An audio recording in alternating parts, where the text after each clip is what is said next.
Chapter 502. Permission? Yes, I heard that even our cavalry needed prior permission if we wanted to bring surprise gifts for the comrades who would join us here. The warning also came with the instruction not to casually exchange food, drinks, or other items with strangers for both etiquette and safety reasons. So we arrived here carrying nothing. Gakane. Ignoring Yudhir's gaze, which seemed to suggest he should withdraw his words immediately, Gakane continued in a very clear tone. The information we received in advance ends there. We are not aware of any unfortunate incidents occurring in the palace during the party preparation period. I suspect Baron Ale would have wanted to convey the same message. Perhaps it is a misunderstanding to call this an insult. Gakane pronounced the word misunderstanding with particular emphasis. The expression on Baron Dermond changed. Instead of discussing the unfavorable facts, he quickly changed the subject. Is two people cornering one person an action worthy of those who are authorized to act in the name of His Majesty the Emperor? Baron Ale, speak if you have something to say. I am the one who spoke, not Baron Ale. I stepped forward solely to clarify the facts. Would it not be hard to see a connection between Baron Ale and me? What is your name? I'm Gakane Bulanwal. Bulanwal? That's an uncommon surname. Are you from the distinguished family of General Jureli Bulanwal from the south? Yes. Not from the current generation, I presume? He is my great-great-great-great-grandfather. I see. Yudhir, who only remembered that Gakane's family was once illustrious but had since fallen into decline, heard this information for the first time. The expressions of Baron Dermond and those around him changed slightly upon learning that Gakane was not of common birth. Their eyes seemed partly impressed, yet increasingly malicious. So, a once prestigious family from the south. I remember hearing the unfortunate rumors that all you have left is your name, and you're even knocking on the doors of wealthy patrons to sell your title. Gakane's face turned pale for a moment. To think I would see you here, and you're even standing up for an ennobled comrade. Quite the story within stories. Truly a delightful spectacle. Though he phrased it as if it were a pity, his true intent was clear. He was mocking Gakane's family for its fallen glory and simultaneously scorning him for standing up for a friend of common birth. The reaction was immediate. Your words are going too far. Why bring up irrelevant matters? Apologize. Gakane, Yudhir, just come this way. The cavalry members who had rushed in surrounded Yudhir and Gakane en masse. Yudhir didn't even get a chance to respond.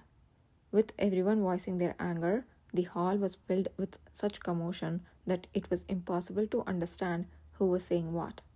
Even the music and dancing stopped. As the situation grew increasingly tense, an unmistakable look of delight appeared on Baron Dermond's face.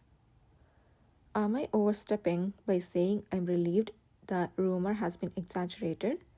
Gifts are too dangerous to accept. The celebratory intent is unrecognized, and now even a simple expression of concern demands an apology? In my opinion, there was no need to say such a thing in this place. Please apologize to Sir Bulanwal.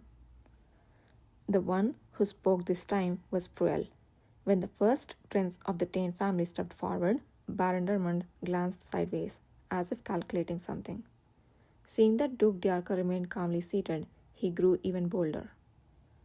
Oh, the first prince of the Tain family. You weren't present at Duke Tain's trial, so I can only imagine how surprised you must be to see me here. You looked sick, but you seem healthy now. ... Well, if everyone desires an apology, what more can I, Dermond, say? I came here with a joyful heart to serve the Empire in my old age, and this is what I encounter. It's truly heartbreaking, but what can be done? Dermond retorted sarcastically and then raised his voice toward everyone present. Let me say this. The Empire's most revered poet, Duke Marquis de d'Arca, once wrote, Just as the color of a tordant shadow never changes, clear water can never become the sea. ... A poem that is quite fitting for today's circumstances, don't you think? What does that even mean? What's he talking about? Shadows and the sea? Yudhir heard the whispers of the cavalry members not far from him. He instinctively sensed that the words were not favorable, but the unfamiliar poetic language made it hard for him to grasp the underlying meaning immediately. Meanwhile, the faces of the people around Baron Dermond were all smiling, as if they understood perfectly. And Yudhir knew the poem too.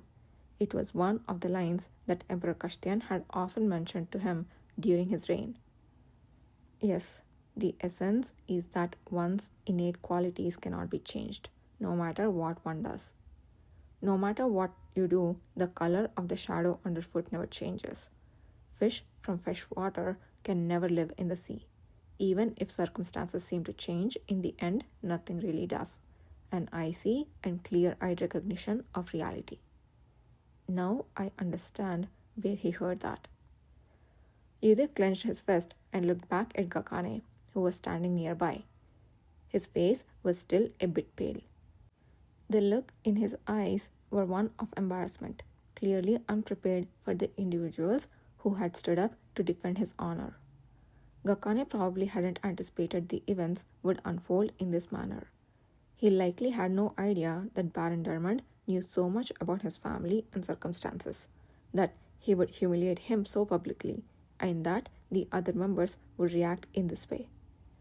Gakane looked as if he was about to say something, but then closed his mouth. Seeing this, Yudhir let out a small sigh. If it had been earlier, I would have asked why he did something so pointless. But now he understood why Gakane had stepped forward. It was his own way of worrying and expressing himself, and the other members felt the same. None of them would have stood idly by if one of their comrades were being insulted. Yudhir knew this because he would have done the same.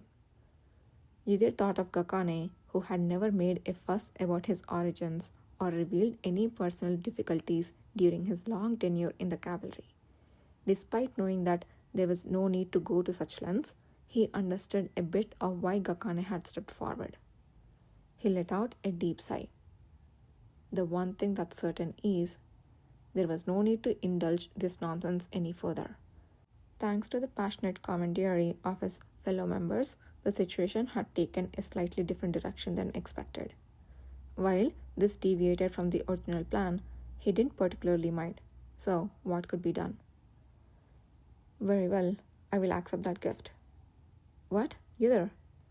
If Baron Dermond doubts the intentions of the cavalry and myself and believes this to be harassment, then the reason must be simply because I haven't accepted the gift. Accepting it should provide the proof you require. Yudhir approached Baron Dermond and snatched the gift wrapped in red paper.